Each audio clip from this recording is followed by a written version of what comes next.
أَلَمْ تَرَ أَنَّ اللَّهَ يُولِجُ اللَّيْلَ فِي النَّهَارِ وَيُولِجُ النَّهَارَ فِي اللَّيْلِ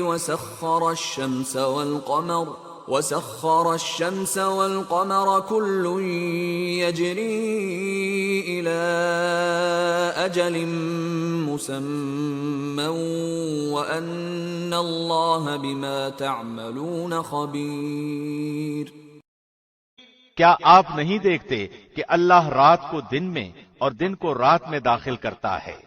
سورج چاند کو اسی نے فرماں بردار کر رکھا ہے کہ ہر ایک مقررہ وقت تک چلتا رہے۔